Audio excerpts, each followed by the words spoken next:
Hi hello എല്ലാവർക്കും സുഖമല്ലേ? ഞാനൊരു റെഡിമെയ്ഡ് ചുരിദാറിൻ്റെ അൾട്രേഷൻ ചെയ്യുന്നത് കാണിക്കാനാണ് വന്നിട്ടുള്ളത്.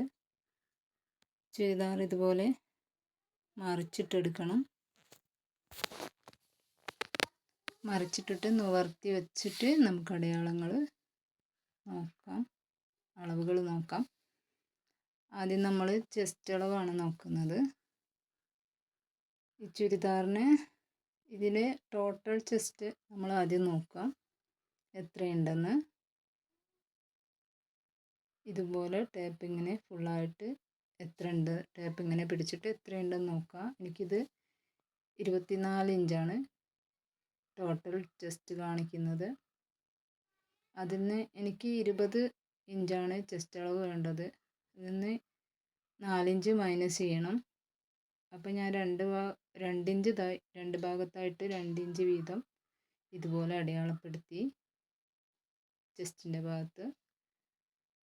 ശേഷം നമുക്ക് വേസ്റ്റ് അളവ് അടയാളപ്പെടുത്താം. ഒരു 15 ഇഞ്ച് അളവിൽ വേസ്റ്റ് അളവ് അടയാളപ്പെടുത്തി രണ്ട് ഭാഗത്തായിട്ട്.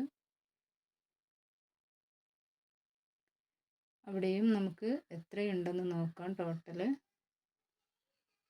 എനിക്കിവിടെ 22 ഇഞ്ച് ടോട്ടൽ കിട്ടിയിട്ടുണ്ട്. എനിക്ക് 17 ഇഞ്ചാണ് വേസ്റ്റ് അളവ് വരുന്നത്, 17 ഇഞ്ചാണ്.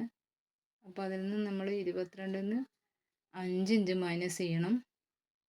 അപ്പോൾ ഞാൻ 2.5 ഇഞ്ച് ഈ ഭാഗത്തും 2.5 ഇഞ്ച് ഈ ഭാഗത്തുമായിട്ട് അടയാളപ്പെടുത്തി.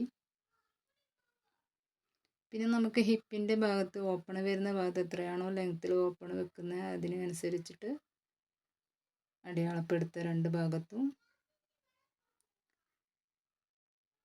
ശേഷം നമുക്ക് അവിടെയും എത്രയാണ് ഉള്ളതെന്ന് നോക്കാം.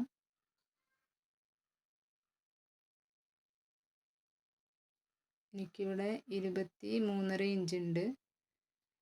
എനിക്ക് അവിടുത്തെ അളവ് 21 ഇഞ്ചാണ് വേണ്ടത്. അപ്പം ഞാൻ 1.25 ഇഞ്ച് വെച്ചിട്ട് ഇതാ ഈ ഭാഗത്തും ഈ ഭാഗത്തുമായിട്ട് 1.25 ഇഞ്ച് വെച്ചിട്ട് അടയാളപ്പെടുത്തി. ശേഷം ഇങ്ങനെ ജോയിൻ്റ് ചെയ്ത് കൊടുക്കുകയാണ്. ഇതുപോലെ ലൈൻ വരച്ചെടുത്തു. അളവ് ചുരിദാർ തന്നിട്ട് റെഡിമെയ്ഡ് ചുരിദാറിൽ ഇങ്ങനെ ചെയ്ത് കൊടുക്കാൻ പറയുമ്പോൾ നമ്മളിങ്ങനെ ചെയ്ത് കൊടുക്കണം. ഹിപ്പിൻ്റെ ഭാഗത്ത് ഇതുപോലെ നമുക്ക് വേണമെങ്കിൽ കട്ട് ചെയ്തിട്ട് സാധാരണ ലൈനിങ് ചുരിദാറിൽ എങ്ങനെയാണോ ഓപ്പൺ തയ്ക്കുന്നത് അതുപോലെ ചെയ്യാം. അല്ലെങ്കിൽ ഇതുപോലെ ഷേപ്പാക്കി എടുത്താൽ മതി താഴോട്ട്. ഈ സ്ലീവിൽ നമുക്കിതുപോലെ തന്നെ അളവ് എത്രയാണോ സ്ലീവിൻ്റെ അളവ് വരുന്നത് അതിനനുസരിച്ച് അളവിട്ടിട്ട് രണ്ട് ഭാഗത്തും അളവിട്ടിട്ട് ലൈൻ വരച്ച് കൊടുക്കാം.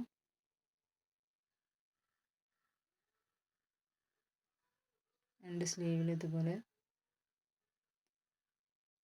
എനിക്ക് എൻ്റെ ഒരു കസ്റ്റമർ തന്നിട്ടുള്ളതാണ് ഈ വർക്ക്. അവർ ജസ്റ്റ് ഷേപ്പാക്കിയാൽ മതി എന്നാണ് പറഞ്ഞത്. അളവ് ചുരിദാറും തന്നു. അപ്പോൾ ഞാൻ നിങ്ങൾക്ക് കൂടി അത് എങ്ങനെയാണെന്ന് പറഞ്ഞു തരാൻ വേണ്ടിയാണ് വീഡിയോ എടുത്തത്. അറിയാത്തവരുണ്ടാവും, ജസ്റ്റ് ഷേപ്പാക്കി എടുത്ത് പോകുന്നവരൊക്കെ ഉണ്ടാവില്ലേ, അവർക്ക് വേണ്ടിയിട്ടാണ്. പിന്നെ ഇതാ ഷോൾഡർ കണ്ടില്ലേ, ഷോൾഡർ ഇത് 1 ഇഞ്ചോളം അധികമുണ്ട്, അളവിനേക്കാൾ 1 ഇഞ്ച് അധികമുണ്ട്. അപ്പോൾ വേണമെങ്കിൽ ഷോൾഡർ അടയാളപ്പെടുത്തി ആം ഹോളും അടയാളപ്പെടുത്തി നമുക്ക് കട്ട് ചെയ്തിട്ട് സ്ലീവ് അയച്ചിട്ട് മാറ്റിയിട്ട് ഫിറ്റ് ചെയ്ത് കൊടുക്കാം. ആവശ്യക്കാരങ്ങനെ പറയുമെങ്കിൽ അങ്ങനെ ചെയ്ത് കൊടുക്കാം. ഇവരെന്നോട് പറഞ്ഞിട്ടില്ല, ജസ്റ്റ് ഷേപ്പാക്കിയാൽ മതി എന്നേ പറഞ്ഞിട്ടുള്ളൂ. രണ്ട് സ്ലീവും അതേപോലെ അടയാളപ്പെടുത്തുക. ഇനി വരുന്നത് നെക്കാണ്. റെഡിമെയ്ഡ് ചുരിദാറിൽ അധികം നമ്മൾ കാണാൻ നെക്കിന് ലെങ്ത് കൂടുതലായിരിക്കും. 7 ഇഞ്ച് ലെങ്ത് ഉണ്ട്. ഇത് കസ്റ്റമർക്ക് 6 ഇഞ്ച് മതിയായിരുന്നു. അപ്പോൾ അവർ നെക്ക് ലെങ്ത് കുറയ്ക്കാൻ പറഞ്ഞിട്ടുണ്ട്, ഫ്രണ്ട് നെക്ക് മാത്രം. ബാക്ക് നെക്ക് ഓക്കെയാണ്. അപ്പം നമ്മൾ ലെങ്ത്ത് എങ്ങനെ നെക്കിൻ്റെ കുറയ്ക്കുകയെന്ന് വെച്ചാൽ ഇതുപോലെ ഒരിക്കലും ചെയ്യരുത്. അതായത് ഷോൾഡർ ടു ഷോൾഡർ പിടിച്ചിട്ട് നമ്മളിങ്ങനെ അതിന് വേണ്ടി ഇങ്ങനെ ചെയ്യതോ ഫ്രണ്ട് നെക്ക് മാത്രമാണ് കുറയ്ക്കേണ്ടത്. അപ്പോൾ ഇതുപോലെ ഫ്രണ്ടിലെ നെക്ക് ഇതേപോലെ പിടിച്ചിട്ട് നമ്മൾ ഷോൾഡറിൻ്റെ കോൺ ഭാഗത്തേക്കായിട്ട് അറ്റത്തേക്ക് കോണായിട്ട് പിടിച്ചിട്ട് ഇതുപോലെ സ്ക്രീനിൽ കാണുന്നത് പോലെ നിങ്ങൾ ചെയ്യുക. നല്ല ഫിനിഷിങ് ഉണ്ടാവും. ശ്രദ്ധിച്ച് തയ്ക്കുക കേട്ടോ. പറഞ്ഞതൊക്കെ നിങ്ങൾക്ക് മനസ്സിലായിട്ടുണ്ടെന്ന് കരുതുന്നു. വീഡിയോ ഇഷ്ടപ്പെട്ടവർ ലൈക്ക് ചെയ്യണേ, സബ്സ്ക്രൈബും ചെയ്ത് സപ്പോർട്ട് ചെയ്യണേ. മറ്റൊരു വീഡിയോ ആയിട്ട് വീണ്ടും കാണാം.